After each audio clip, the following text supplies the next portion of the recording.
नमस्कार दोस्तों, स्वागत है आप सभी का इस चैनल पर। और आज हम सीपीयू की वैकेंसी की कट ऑफ के बारे में बात करने वाले हैं। पहले भी हमने 2 वीडियो बनाई हैं सीपीयू की वैकेंसी के बारे में और सीपीयू की कट ऑफ के बारे में। 2024 के बारे में हम एनालिसिस हमने बहुत शानदार तरीके से किया था। मेल की cut off, expected cut off हमने बताई थी। रिज़ल्ट के बारे में भी हम बात करने वाले हैं। और थर्ड, फीमेल की कट ऑफ बाकी रह गई थी हमारी। तो कुल मिला के आप सभी स्वस्थ होंगे, बहुत अच्छे होंगे।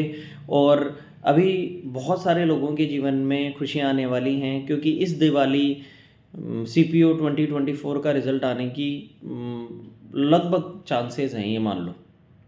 तो आप हैं मेरे साथ और मैं आपसे डिस्कस करने वाला हूँ कि कुल मिला के हमने जो कट ऑफ नियर बाई बताई थी कि एससी की कट ऑफ मेल कैटेगरी के अंदर 228 से 238 के अराउंड रहेगी, एसटी के अंदर 235 से 243 रहेगी, ओबीसी 270 से 280 के अराउंड रहेगी, ईडब्ल्यूएस 273 से 283 के अराउंड रहेगी, और यूआर जनरल कैटेगरी जो अनरिजर्व्ड कैटेगरी है ये 280 से 290 रहेगी। हमने हमारे एक्सपीरियंस को यूज़ करके और हमने एक्सपेक्टेड कट ऑफ दी थी। अब रही बात यहाँ की वैकेंसियाँ, तो लगभग उतनी ही रहने के चांसेस हैं। फाइनल बढ़ने के चांसेस हमें लग नहीं रहे, लेकिन फिर भी अगर मान लो फाइनली वैकेंसी अगर कुछ इंक्रीज़ होंगी तो वो फाइनली डिपेंड करती हैं। लेकिन अभी लग नहीं रहा, क्योंकि नेक्स्ट वैकेंसी आ चुकी है तो उन्होंने उसमें काउंट करना ज़्यादा उचित समझा होगा। बाकी देखिए क्या रहता है, डिपार्टमेंट की ज़रूरत के अकॉर्डिंग, नीड के अकॉर्डिंग चीज़ें बदल भी सकती हैं। अब बात करते हैं आज इस वीडियो में हम फीमेल की कट ऑफ की। अब फीमेल की कट ऑफ कैसे, जैसे क्योंकि फ़ीमेल कट ऑफ के लिए लोग इतना एनालिसिस नहीं कर पाते, एग्ज़ाम भी कम फ़ीमेल कैंडिडेट्स देती हैं, तो इस पर अगर हम बात करें तो मुझे ऐसा लगता है कि फ़ीमेल में एससी कैंडिडेट से अगर कोई फ़ीमेल है और अगर उसके 300 नंबर 295 टू 300 नंबर अगर हैं तो एक सेफ़ स्कोर अपन इसको मान सकते हैं, 295 टू 300।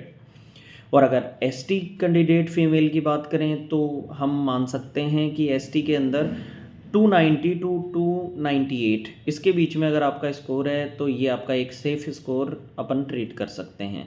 ओबीसी कैंडिडेट की कोई फीमेल है तो 296 टू ये मान लो 305, 296 से 305 ये ओबीसी कैंडिडेट की फ़ीमेल का सेफ स्कोर हम ट्रीट कर सकते हैं। ईडब्ल्यूएस में अगर कोई फीमेल है तो 295 टू 303 ये आपका ईडब्ल्यूएस का लगभग हमने आइडिया लगाया है। और अनरिजर्व्ड कैटेगरी की अगर कोई फीमेल है तो 303 से लेकर 312 नंबर ये अपना एक इंटरवल होगा। इसके अंदर अगर आपका स्कोर है तो एक सेफ स्कोर और आपको कोई ना कोई पोस्ट मिल जाएगी। ये फीमेल की कट ऑफ हमने बताई है। आज डिजिटल पैनल पे मैं आपको नहीं बता पा रहा, आपसे केवल मैं वैसे ही रूबरू हो रहा हूँ। रही बात ये है कि आगे से पोस्टिंग, तो अगर आपने जो प्रेफरेंस के अकॉर्डिंग पोस्टिंग मिलेगी।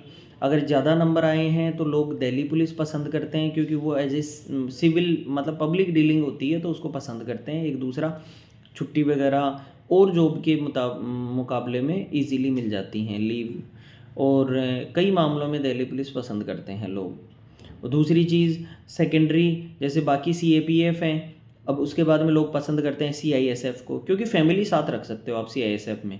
भाई आपकी पोस्टिंग कहाँ होगी सीआईएसएफ में, या तो एयरपोर्ट पे होगी या मेट्रो स्टेशन पे होगी या सीआईएसएफ के जो प्लांट है वहाँ पे होगी, तो वहाँ हर जगह फैमिली रखने की सुविधा होती है। तो सीआईएसएफ में भी फैमिली, क्योंकि आदमी जॉब क्यों करता है, फैमिली के लिए। जब तक आप लोग जॉब नहीं लगे हो तब तक आपको ऐसा लग रहा है कि हमें कितनी ही दूरी पर अंडमान निकोबार में जाके ज्वाइनिंग दे दे तो भी हम कर लेंगे, लेकिन आफ्टर ज्वाइनिंग आपकी कुछ प्रेफरेंस बन जाती हैं। ये हमारे साथ भी हुआ था। जब हम सीपीओ में सेलेक्ट हुए थे तो हमारे मन में ये था कि कितनी दूर आप तो चाहे हमें समुद्र में नौकरी दे दो लेकिन एक बार जॉब दे दो। लेकिन ऐसा यहाँ ज्वाइन करने के बाद में हमारी प्रेफरेंस बदल गई थी, फिर फैमिली बहुत अच्छी लगने लग जाती है। तो कुल मिला के सीआईएसएफ दूसरी प्रेफरेंस पर लगभग लोग डालते हैं, बाकी सबकी अपनी अपनी इच्छा होती है।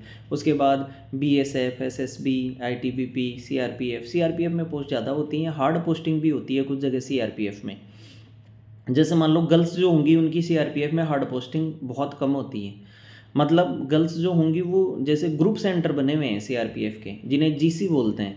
तो ग्रुप सेंटर के अंडर में कुछ बटालियन आती हैं, तो उन सारी बटालियन को वो ग्रुप सेंटर डील करता है। अब वो ग्रुप सेंटर डील करता है तो वो ग्रुप सेंटर के अंदर लोग होते हैं, उनकी बटालियनें बाहर काम करती हैं, अलग अलग जगह नक्सलिज्म एरिया में भी रहती हैं, जम्मू कश्मीर में भी रहती हैं। तो उस ग्रुप सेंटर के अंदर गर्ल्स की पोस्टिंग होती है, ज़्यादा मुश्किल नहीं होती, लेकिन हालांकि ड्यूटी जो है वो तो करनी ही पड़ेगी। हाँ, बॉयज़ जो हैं सीआरपीएफ में उनकी हार्ड पोस्टिंग होती है।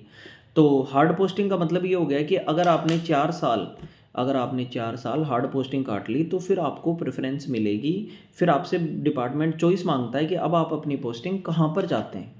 अगर आपने हार्ड पोस्टिंग काट ली तो उसके बाद में ऐसा होता है, अब प्रेफरेंस कितनी मांगी जाती हैं, तो कम से कम 4 प्रेफरेंस आपसे मांगी जाती हैं। उसके बाद में आप डिपार्टमेंट लेते हैं, आपको उन 4 में से चॉइस मिल जाएगी। लेकिन अगर आप कोबरा कमांडो ज्वाइन कर लेते हैं और अगर फिर आपने पोस्टिंग काट ली हार्ड पोस्टिंग, तो फिर अगली आपको एक आपकी मन पसंदीदा पोस्टिंग दे दी जाएगी। तो रिस्क अलाउंस भी मिलता है। सैलरी तो इनमें सीआरपीएफ में रिस्क अलाउंस के हिसाब से सबसे ज़्यादा है, बाकी सबके अलग अलग जॉब नेचर हैं। अब रही बात एक्स सर्विसमैन की, तो ये सारे ही जो सीपीओ का रिज़ल्ट आएगा और सारे ही कैंडिडेट सेलेक्ट होंगे। अभी आने में ही ये सीपीओ का रिज़ल्ट, ये मान लो एकदम वेटिंग पे है। तो कुल मिला के हम ये कह सकते हैं कि ये सारे कैंडिडेट जो सिलेक्ट होंगे, इनकी 48 वीक्स की ट्रेनिंग होगी। दिल्ली पुलिस की झाड़ोदा कला में होने की संभावना है, दिल्ली में ही। और उसके अलावा सीएपीएफ में सबकी अलग अलग यूनिट्स हैं वहाँ पे। सीआरपीएफ की कोयम्बटूर और मुदखेड़ नांदेड़ में होती है, तो वहाँ सीआरपीएफ की होगी। 48 वीक्स की आपकी ट्रेनिंग होगी। एक साल में 52 वीक होते हैं, उनमें से 4 वीक मतलब अपन ऐसा कहते हैं कि भाई 2 वीक तो आपकी मिड ब्रेक में चले जाते हैं। तो कुल मिला के 1 साल की ट्रेनिंग है, हम ये कह सकते हैं। अब दूसरी चीज़ ये है कि जो एक्स सर्विसमैन है उनकी ट्रेनिंग कितने दिन की होगी, तो एक्स सर्विसमैन की पहले से वो ट्रेंड होते हैं, इसलिए केवल 2 महीने की ट्रेनिंग होती है एक्स सर्विसमैन की। ट्रेनिंग पर ये साथ में ही जाएंगे, लेकिन बाकी सब ट्रेनिंग करते रहेंगे और एक्स सर्विसमैन को 2 महीने बाद पासिंग आउट परेड करा के और ज्वाइनिंग पे भेज दिया जाएगा। तो इस प्रकार से एक्स सर्विसमैन की केवल 2 महीने की ट्रेनिंग होती है। रही बात आपको और कोई क्वेरी है, एक हमने एक्सटेंशन का वीडियो भी बनाया है, आप उस वीडियो को भी देखिए। एक्सटेंशन अगर आपको ज़रूरत है तो आप एक्सटेंशन कैसे ले सकते हैं, क्या क्या तरीके हो सकते हैं एक्सटेंशन के, ये सारी चीज़ें आप देखिए, आपके बहुत काम की हैं। बाकी हम आपके साथ हैं, और आपकी कोई क्वेरी है तो आप कमेंट सेक्शन में कमेंट कर सकते हैं। मैंने सीआरपीएफ क्यों छोड़ी, क्योंकि मेरे पास और भी ऑप्शन थे। मेरा एसएससी में हो गया था, सीएचएसएल में हो गया था, रेलवेज़ में हो गया था, और भी कई वैकेंसियाँ हैं जिनमें मेरा सिलेक्शन हो गया था और उनका पेपर मेरा पैरेलली दिया हुआ था। तो फिर मुझे ये अच्छा लगा कि पोस्ट और फैमिली सर्कमस्टांसेस भी होते हैं, फैमिली इश्यूज़ भी होते हैं, जिनकी वजह से मैंने सीआरपीएफ छोड़ी, एसआई की पोस्ट। अब और कोई क्वेरी आपके दिमाग में आ रही है तो आप लिख सकते हैं, मैं कोशिश करूँगा कि वीडियो बना के, देखो हर कमेंट का रिप्लाई देना तो पॉसिबल नहीं, लेकिन सेकंड थिंग मैं ये कहना चाहता हूँ केवल कि आप लिख के छोड़ दें। फिर मुझे अगर ऐसा लगेगा कि एक ही चीज़ के बारे में ज़्यादा कमेंट आ रहे हैं तो मैं उस चीज़ पर वीडियो बना के और आपको रिप्लाई दूंगा। मैं चाहता हूँ कि आपकी लगभग पिछले वीडियो में आप एक्सटेंशन वाले में देखिए मैंने कितने बढ़िया से आपको सारी चीज़ें कवर कराई हैं। तो इसलिए जल्द से जल्द रिज़ल्ट आने वाला है, बहुत सारे लोग सब इंस्पेक्टर बनने वाले हैं और 2025 की वैकेंसी आ चुकी है, तो उस पर भी ध्यान दीजिए। और भी वैकेंसियों के बारे में जैसी भी सूचना हमारे पास रहेगी वैसे हम आपको डिलीवर करेंगे। जॉब्स एसआई की सीएपीएफ का जो एसआई है ये 4200 ग्रेड पे की जॉब है, और सारी ही 4200 ग्रेड पे हैं, लेकिन जो सीएपीएफ है मतलब दिल्ली पुलिस सब इंस्पेक्टर को छोड़कर बाकी सारी ग्रुप बी की पोस्ट है। लेकिन दिल्ली पुलिस में इतनी हार्ड पोस्टिंग नहीं होती, इसलिए वो ग्रुप सी में डाल दिया है। दिल्ली पुलिस में तो पहले प्रमोशन इंस्पेक्टर भी ग्रुप सी में ही माना गया है। जैसे हमारे पास अभी रेलवेज़ में हूँ मैं, तो अभी रेलवेज़ में बहुत सारी 5400 ग्रेड पे तक को ग्रुप सी में माना गया है कुछ पोस्टों को। तो ये कई प्रकार के वेरी करता है चीज़ों को, डिपार्टमेंट ने या गवर्नमेंट ने कैसे डिफ़ाइन कर रखा है, ये सारी बातें आने वाले समय में आप ट्रेनिंग पर जाएंगे। एक्सटेंशन लेना है एक्सटेंशन ले लो, कोई एग्ज़ाम आ रही है वो एग्ज़ाम दे के फिर जाओ, एजुकेशनल चीज़ें हैं तो भी उसके बाद जा सकते हो। बिल्कुल घबराओ मत आप। आपने अगर एक्सटेंशन डिपार्टमेंट ने लिख के दिया, आपको लिखित में दिया है, रिटर्न में दिया है, मेल पर भी दे सकता है, तो आपके लिए ये बहुत बेनिफिशियल चीज़ें होंगी। तो हमारी उम्मीद यही है आपके परिवार में खुशियाँ आएंगी। एक बेरोज़गारी का दाग हटना बहुत बड़ी बात है, ये मान लो आज के समय में एक प्रकार से एक स्प्रिंकल है, कलंक है कि आप बेरोज़गार हैं। और गवर्नमेंट जॉब का एक अलग ही बात है, आपकी सैलरी वाइज में भी इसमें बहुत अच्छी सैलरी मिलती है। दूसरी चीज़, गवर्नमेंट जॉब में होने के कारण आपकी सैलरी एक साल में 3 बार बढ़ती है।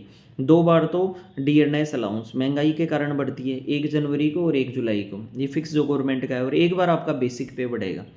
बेसिक पे का मतलब जैसे लेवल 6 की ये नौकरी है और आपका 35,400 बेसिक से स्टार्ट होगा, बाकी अलाउंस जुड़ के आपकी सैलरी 60-65 हज़ार बनती है, स्टार्टिंग सैलरी ये मान लो। आजकल जब 8th पे कमीशन आएगा 2026 से लागू होने की बात है, लेकिन बेनिफिट कब से दे गवर्नमेंट, 26 से दे, या क्योंकि पिछली बार 2016 में आया था, तो 16 का बेनिफिट 18 में चालू किया था इन्होंने।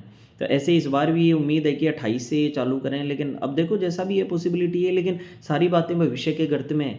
लेकिन है बहुत अच्छा काम, आप अपनी लाइफ बना ले जाओगे। कैसी भी जॉब हो, आपकी फैमिली एक अच्छा महसूस करेगी, आपके पेरेंट्स अच्छा महसूस करेंगे। जॉब लगने का एक अलग ही बात होती है, और आपको रियल में मैं कह रहा हूँ कि आप जॉब लग जाओ। आज आप जो फील कर रहे हो लोगों का, जो भी आपके साथ बिहेवियर है, और जॉब के बाद में आप बिहेवियर, लोग आपके पीछे खड़े हुए होंगे। आज जो सामने से बात करते हैं ना, वो आपके साथ खड़े हो जाएंगे। तो इसी उम्मीद के साथ वीडियो ज़्यादा लंबा नहीं करते दोस्तों।